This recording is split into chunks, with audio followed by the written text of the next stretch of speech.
library and getting into science fiction and fantasy writing and kind of trying to merge those two together. Nice. Thank you. You know, I just want to say one thing that should be pointed out is that Nerds and Geeks won. It's everywhere now. Yes. This is the age of the geek right now. Like, Absolutely. it's what people are watching. It's what they're into. You know, and so now people come to me and, oh, you want to know what the multiverse is, huh? Well, sit down and I'll discuss it with you. Let me welcome you. Yes. Now, Djèlí mentioned the Wookiee lifespan. And if you were here last year, you know that my therapy dog, Chewbacca, was here with me. I was a guest star in name, and Chewie absolutely was the star of the show. He passed away a few weeks ago, but I really wanted to acknowledge his presence here today. All right. Now, Grace, you have a new piece coming out, I think Tuesday, in Apex, and it's a writing piece. Yes, so this past Tuesday, I had a writing piece come out in Apex's Asian Pacific Islander issue that was edited by Iori Kusano. And it is a piece called The Toll of the Snake, which talks about, it's a retelling of the Greek myth of Medusa and the Chinese legend of White Snake, but set in 1940s Hollywood. As one does. I was ready to say that. And so, like, if you come to my presentation tomorrow, I will be walking through a piece that I'm doing that's inspired by this story. I try to, like, to me, art is about storytelling, so I'll be walking through, like, my thought process on that. Nice. Do you always pair your art and writing? It really depends on my schedule. Yeah. Now, many of us wear multiple hats as well. What are some other things, other than what you are noted for, that you would say is a major part of your artistic expression? And this is for anybody. I'm a rare books librarian by trade in my day job. So, like, anything that has to do with old books, old archives, preservation, the history of everything and the history of knowledge, that's my jam. That's literally what I do for my day job. I do it in an academic library. I am the head of the Rare Book and Manuscript Library at the University of Illinois at Urbana-Champaign. We're number 3, third largest in the country. And so as an academic, I'm also someone who has deep experience of academia and lots of stories about that. So that's the other thing that kind of influences what I do, because I am part of academic culture, and for good and for ill, it's a thing that happens. All right, thank you. Yeah, I mean, similarly, I'm an academic historian. That's my day job, mild-mannered academic historian. And I suppose, you know, that definitely influences, it's not surprising that a lot of my writing, at least the stuff that people want to publish, tends to be alternate history or plays around with history. I think that's definitely had an impact. And yeah, the idea of academic culture, though, you know, I haven't done like dark university yet. Maybe I should think about doing something like that. And so, yeah, I think that's definitely an influence on me. Nice, thank you. So it's kind of an interesting question, because I don't think I get to really use artistic skills at work. I think it would be probably kind of frowned upon in an engineering context. It's sad, but that being said, actually, we do have actually at my work, there's an art department that actually works on try to promote and depict space exploration, and I'm not part of that. I'm just an engineer, so I don't get to do that, sadly. But so it's more my escape. You know, I like to read science fiction. I like to watch science fiction, and I guess I sort of have to pursue my artistic aspirations kind of on the side, not just at work. So, yeah. All right. you. Now, I know last year, the other guests of honor and myself, we were all kind of shell-shocked when we got the announcement and the email saying that we were invited to be guests of honor. And I think that, at least for us, no matter how accomplished we are, there's always this feeling of, are they really sure? Me? You know, imposter syndrome is a real thing. So has that impacted the work that you all have done? And if so, how do you get around that? I don't think I ever got around that, actually. I mean, it's true. I go to work every day and thinking that I'm the dumbest person in the room. It's interesting to always have to step outside of your comfort zone and do things that maybe you don't, feel like you're good at, but in the end, it just enrich your experiences. Just coming here is something that's not typical for someone like me as an engineer, even though I do enjoy doing outreach and I do it with schools and companies and things like that, but imposter syndrome is real, and yeah, that's not something that I ever really got around. But I think keep pushing through, keep making those connections that may seem kind of odd or unusual. That's usually where the magic happens. Yeah. Thank you, Dr. Dubos. Yeah, speaking about odd connections, like, I know for a fact I am not the best artist in the world. 100%, 1000% not. I've worked at Magic the Gathering, right? Every freelancer I've contacted with is mind-blowing. But I always ask myself, if I do this thing, if I don't do it, will I regret it? Mm-hmm. And I feel that that's kind of what makes my decision, and that's what fights the imposter syndrome, because I would rather have the experience and fail than just be too scared to even try. I know at least one of my students is out there, so I'm just going to put a plug. Students, hope you're listening to that. I would say for me, imposter syndrome is definitely real because, well, I married into geekdom. I didn't start off as a geek. I didn't grow up geeky. It was a learning curve, really, at the beginning of our relationship, because it was very much like, well, if you wish to really understand me, you need to watch the show. No, I didn't really want you could have said, I don't like Doctor Who, it's fine. I could have, but I wouldn't have ended up married to you. Well, it makes the room of Doctor Who collectibles easier. Yes, it does, now. yes. Yeah. Yeah, it makes the whole Doctor Who guest suite a lot more understandable when you realize that both of us are devoted to this lifestyle. But yeah, I think for me, the thing about imposter syndrome is that it is in balance with a obscenely raging ego that I got from coming out of a women's college and never having anyone say no. So it's that thing of like bouncing back and forth between I have no idea what I'm doing and I am invincible! And you just kind of go where the enthusiasm leads you, because the things that I'm excited about are the things that I want to do, and that's what I lean into. And when I get excited, good things happen. Mm-hmm. That's really how it's worked for me. Yeah. So that's how I get past the imposter syndrome, is I get excited about stuff. Yeah. Right. For me? Well, no, I've been letting you talk. For me, when we got to a point in our careers, we started to have a lot of wonderful colleagues, and we realized, because there is no editor school, there is no publisher school, nobody knows what they're doing.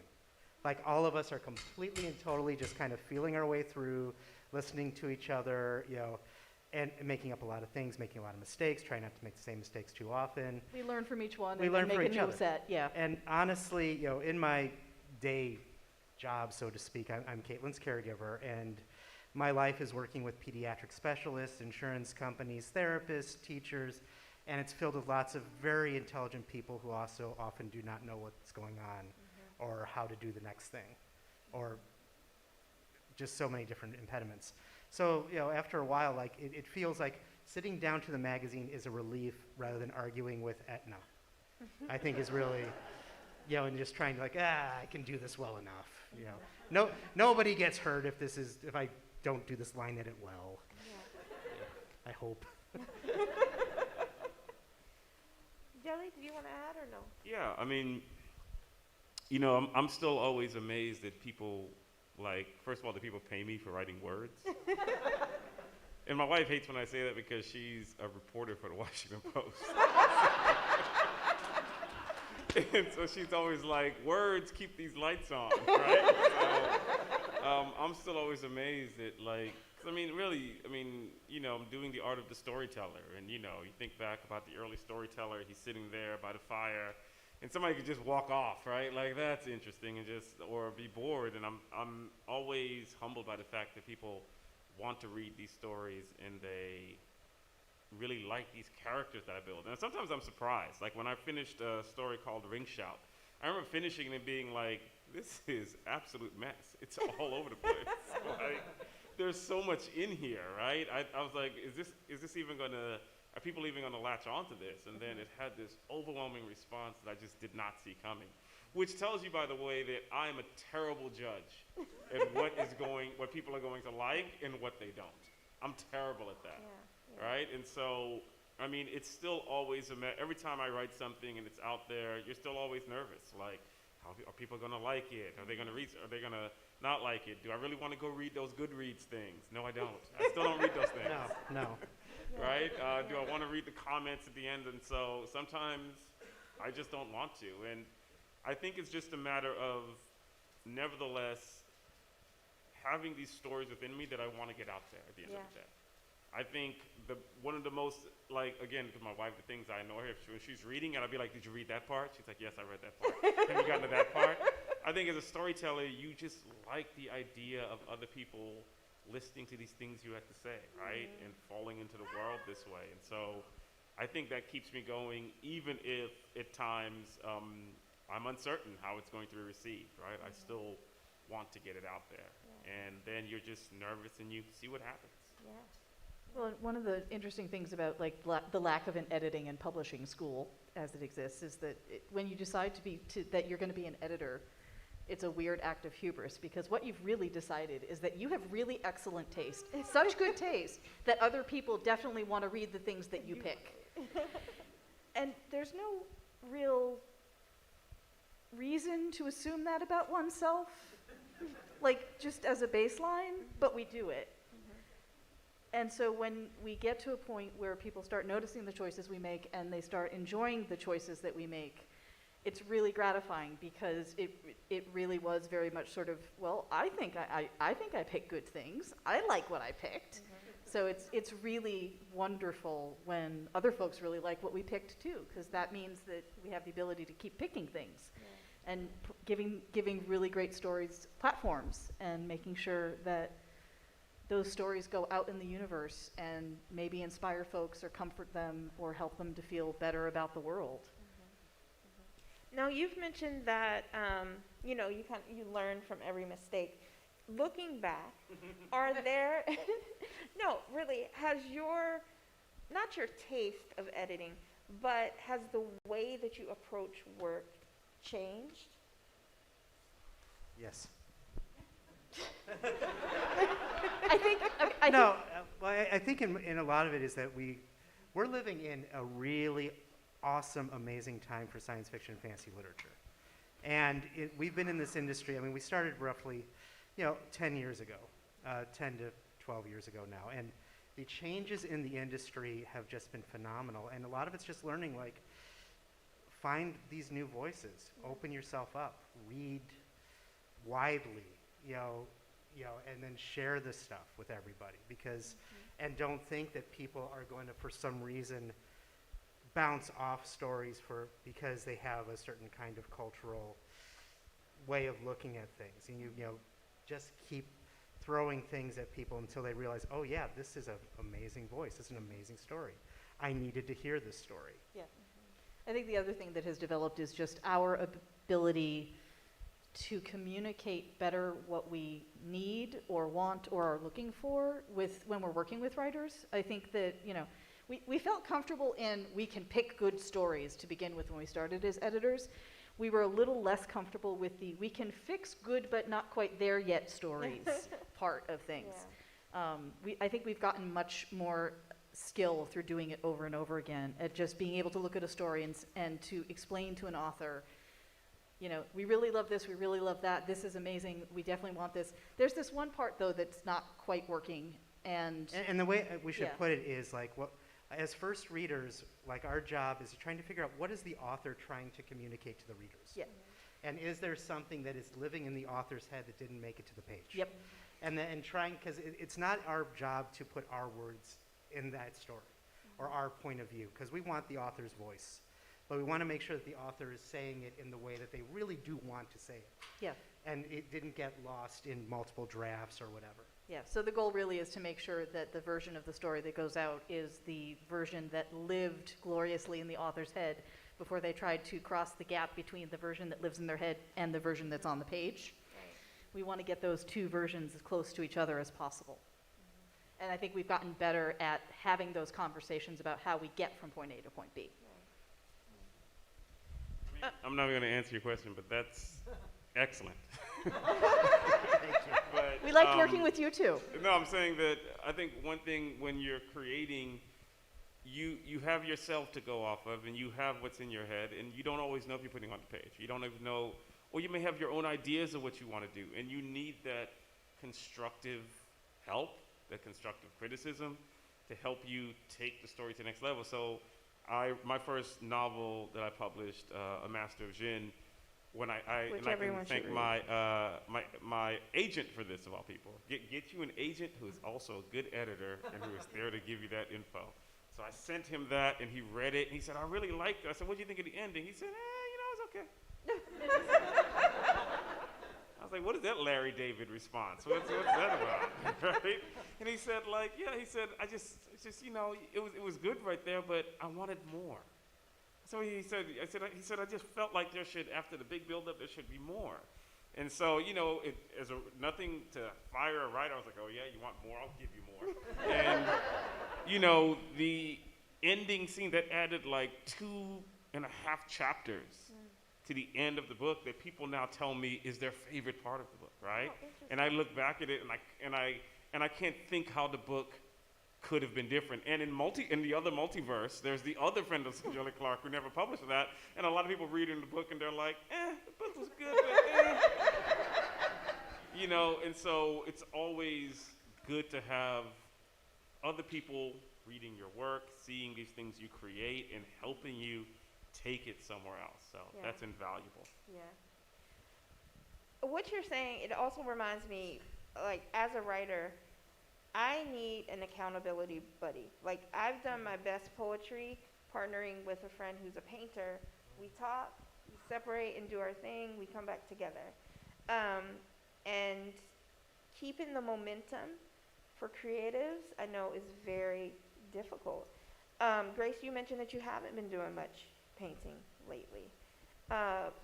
What do you think you're just going to focus more on writing, or what are you doing to keep your hand in? People ask me this a lot because I also have a full-time day job. How do you do everything? So I've said it before in like other interviews, but I see my life as an agile development project. I work in video games, guys. So basically, I look how much time I have that week, look at what my priorities are, and I tackle them based off of, as Lynne said, what am I enthusiastic about? What can I get done in this amount of time? So I never actually know what's coming next, which is why it's been a combo of like, I'll do this painting, I'll do this sketch, I'll teach myself how to use gouache, and then just kind of rolling with whatever comes in, and that just kind of works for me. Something that was said earlier in Go Where the Passion Is, and then with you try new things and all of that. Something that Michelle Obama said when she was here several years ago was that she's found that people in their second careers tend to go toward the thing they were super passionate about when they were middle schoolers. When you guys were young, were you, did you write? Did you paint? Did you build things? Did you, edit? I mean, do you feel like you have moved into what has always been there for you? And you talked about, earlier we met, and Djèlí talked about, I'm sorry, I'm going to out you. Back in the day. I want to know what's coming. Back in the day, he would pretend that he was way more into D&D than he actually was. He'd have all the books and all of that, but truly, what was it took about? so long. I was like, how many more times do I have to roll these dice? I gotta go. And so, yeah, I mean, it's funny you said that was like middle school, right? Yeah. I had the Monster Manual. I had I'm talking about the original. I had the Fiend's Portfolio, whatever that stuff was. I had all that stuff, right? And I like flipping through the pages, but like play a game, man, look at the time, right? Who has the time? And so, yeah, in answering your question, though, I think when I go back to middle school, I mean, other than, trying to break dance, when I thought I was going to be like the top break dancer in the world, that didn't happen. Other than that, no, I would create, I would write, I daydreamed. I was a professional daydreamer, right? Yes. I was going to, like, if there was a job for daydreaming and they could have said, one day you'll daydream, that's what I would have done. How many of us are that? Yeah. Absolutely. I mean, I would set aside time and be like, oh, I got some good time to daydream Yes. right now. I can't wait. And now that's gone because now all that time for daydreaming is, oh, what's on my phone? Yeah. What's on my watch phone? Yeah. And so all my daydreaming time has gone. But yeah, I mean, I think I was always creating now. When I created, it was for my friends. Mm-hmm. It was for my sister and people like that. And I never thought I'd have to create, for other people. Or again, that people would be like, we'll pay you for those words. Yeah. Really? Right. And so there's a way that, yeah, I think some of that early passion, I get to do that now. And I think some of the things I create, so much of it is from things that comes from that time, things that I remember. I pour so much of that into my stories. Only my best friend in life, who has known me since middle school, will read something I wrote. He says, I know exactly where you got this. That's from that stupid Doctor Who the story that we've been joking about for like years. That's where you pull that from. And he knows all my secrets. He can tell where I got everything because, I'm pulling on so much of that and putting it into my creations, yeah. Yeah. Right. I still draw the characters I had in middle school. And then I'm like, look, I improved. Yeah, like I was a huge Tamora Pierce fan and also Pokemon. And yeah, like this is my second career, being a game designer. And yeah, I also cried in front of Tamora Pierce. So you're absolutely right. Yeah. 3 words: musical, theater, geek. Yeah. Summer, theater, camp. I have never gotten over the let's put on a show urge. I just moved it to a different venue. Now I help run a magazine. Your question made me realize things, and also listening to my fellow guests here, this is actually better than therapy, by the way. So, My bill is in the mail. so I want to revise maybe an earlier statement that I made saying that, I don't get to use artistic abilities at work. Actually, when I was ever since middle school and high school, I always had a passion for words. So I was a lot into science, but I did have a passion for words. And so much that even during my undergrad, my math teacher, math professor, used to call me the words guy, which to him was an insult. It was interesting. And Look at him now. He's he was a math person. But at work, and the thing that I realized listening to you guys is we do need words, we do need storytelling, even at work, even in engineering. And yes, our style is probably pretty dry, but And I find myself enjoying my work the most when I get to communicate and sort of reuse that passion for words that I had before.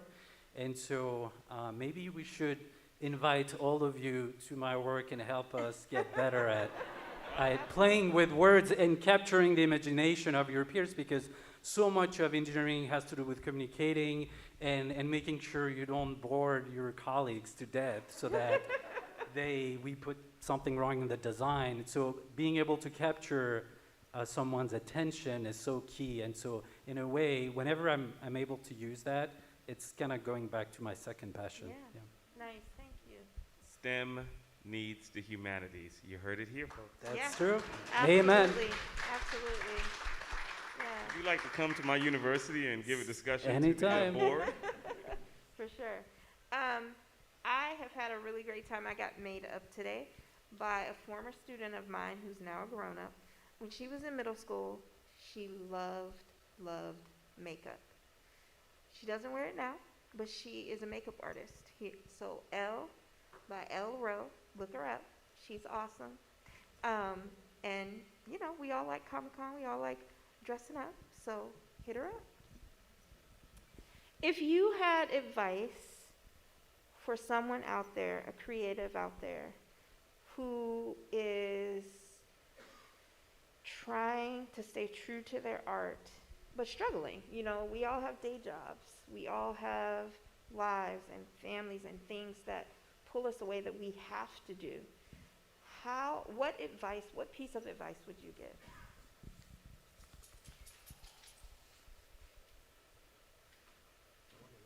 It's a tough one. I'd say you have time. That's the thing that I think it's important to remind ourselves of. I mean, our time on this big ball in the sky is obviously limited to a certain extent, but at the same time,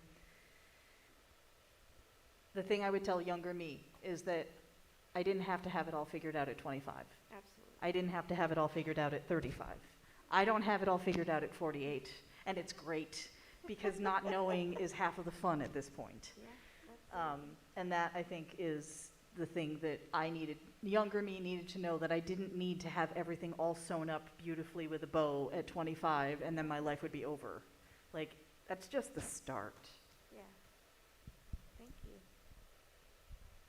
That's for some reason, whenever you go before. I guess for me it would be that you should enjoy what you're doing, and trust me, I didn't get published through my first story, or my second, or my first try. I racked up a lot of rejections. It took maybe 10 years before something hit, in a sense. But I will say this, every time I wrote, I did it often because I enjoyed what I was doing, right? I never tried to figure out what's the hot new thing, and that's my angle, and I'm gonna go for that, and I hope that does it. If I didn't enjoy it, I don't want to do it, right? I want to be excited when I go and I sit down to write. Sure, it's a chore. There's that part in your book that always becomes a story, becomes a chore, but I still want to enjoy it. I want to, when I'm finished with it, feel excited about it. And so my thing is, you have to have some passion and excitement for doing it. If you're just trying to, again, do what's hot or what you think other people want, then I don't know if that's going to work. Maybe it does, but not for me. Thank you. I guess I'll go.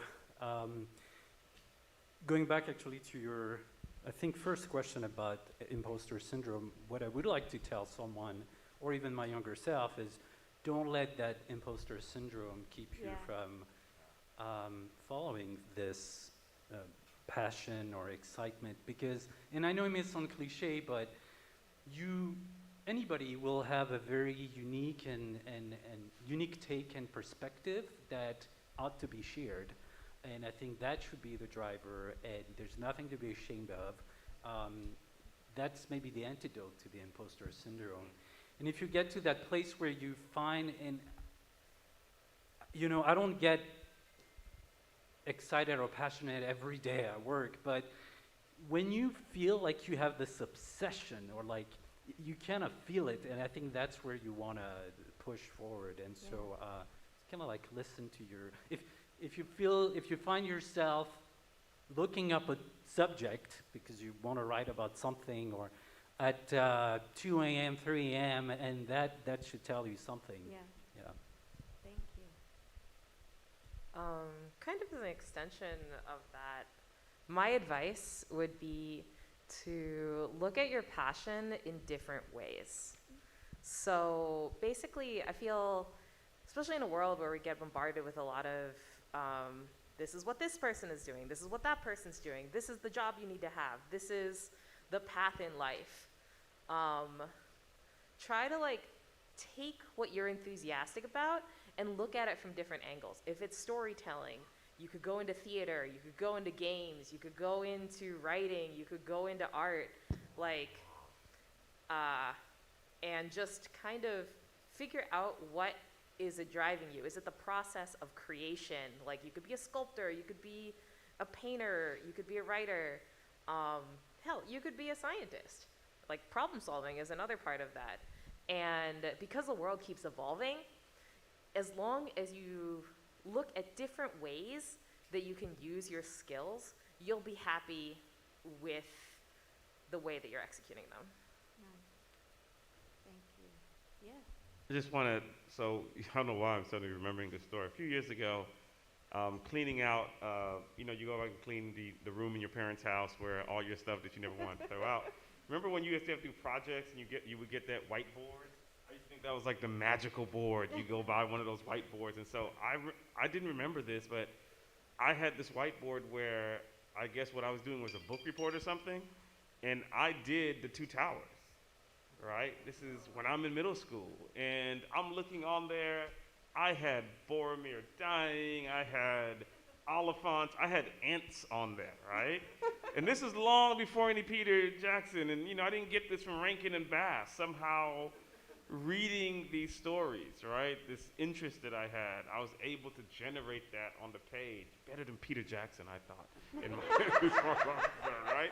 But I go back and I'm amazed. And so all I want to say is I think about that kind of creativity I had, like what you were saying back then. I think like, wow, I don't even remember doing that, but I must have had all of this creativity, and now I'm channeling that, right, towards writing these works and channeling this new way. And I think that's great that I've held on to that in some ways. Whereas I think there was a time when people would tell you, oh, you'll outgrow that stuff, right? You'll leave it behind. And I'm glad that I didn't do that, that I held on to it. And so I don't even know that answered the question, but you guys made me think of that. And I think that's why everybody's here. So that's a great thing. I think we're the ones who held on to it. Absolutely. Thank you so much. Well, these wonderful people are here with us for the rest of the weekend. So please make sure that you go to the panels, talk to other people. The next guests of honor are among you today. Thank you, everybody, for being here. Have a good night.